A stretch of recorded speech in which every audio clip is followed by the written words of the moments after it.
ಜೈಲಿನಿಂದ ಹೊರಬರಲು ದರ್ಶನ್ ಕಾನೂನು ಹೋರಾಟ ತೀವ್ರ. ಹುಟ್ಟುಹಬ್ಬದಂದೇ ಕೋರ್ಟ್ಗೆ ವಿಶೇಷ ಅರ್ಜಿ. ರೇಣುಕಾಸ್ವಾಮಿ ಕೊಲೆ ಪ್ರಕರಣದಲ್ಲಿ ಜೈಲು ಸೇರಿರುವ ನಟ ದರ್ಶನ್ ತೂಗುದೀಪ್ ಬಿಡುಗಡೆಗಾಗಿ ಕಾನೂನು ಹೋರಾಟವನ್ನು ಮತ್ತಷ್ಟು ವೇಗಗೊಳಿಸಿದ್ದಾರೆ. ತಮ್ಮ ಹುಟ್ಟುಹಬ್ಬದ ದಿನವೇ ಕೋರ್ಟ್ಗೆ ಮಹತ್ವದ ಅರ್ಜಿ ಸಲ್ಲಿಸಿದ್ದು, ಇದೀಗ ಈ ಬೆಳವಣಿಗೆ ಪ್ರಕರಣಕ್ಕೆ ಹೊಸ ತಿರುವು ನೀಡಿದೆ. ಚಿತ್ರದುರ್ಗ ಮೂಲದ ರೇಣುಕಾಸ್ವಾಮಿ ಕೊಲೆ ಪ್ರಕರಣದಲ್ಲಿ ಎರಡನೇ ಆರೋಪಿಯಾಗಿರುವ ನಟ ದರ್ಶನ್ ತೂಗುದೀಪ್ ಕಳೆದ 6 ತಿಂಗಳಿನಿಂದ ಜೈಲಿನಲ್ಲಿದ್ದಾರೆ. ಈ ನಡುವೆ ಪ್ರಕರಣದ ವಿಚಾರಣೆಯನ್ನು ತ್ವರಿತಗೊಳಿಸುವಂತೆ ದರ್ಶನ್ ಪರ ವಕೀಲರು ಬೆಂಗಳೂರಿನ 57ನೇ ಸೆಷನ್ಸ್ ಕೋರ್ಟ್ಗೆ ಅರ್ಜಿಯನ್ನು ಸಲ್ಲಿಸಿದ್ದಾರೆ.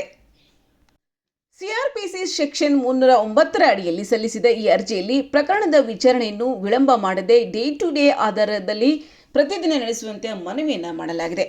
2025 ಆಗಸ್ಟ್ 14ರಂದು ಜಾಮೀನು ರದ್ದಾದ ಬಳಿಕ ದರ್ಶನ್ ಸೇರಿದಂತೆ ನಟಿ ಪವಿತ್ರಾ ಗೌಡ ಮತ್ತು ಇತರ ಆರೋಪಿಗಳು ಜೈಲು ಸೇರಿದರು.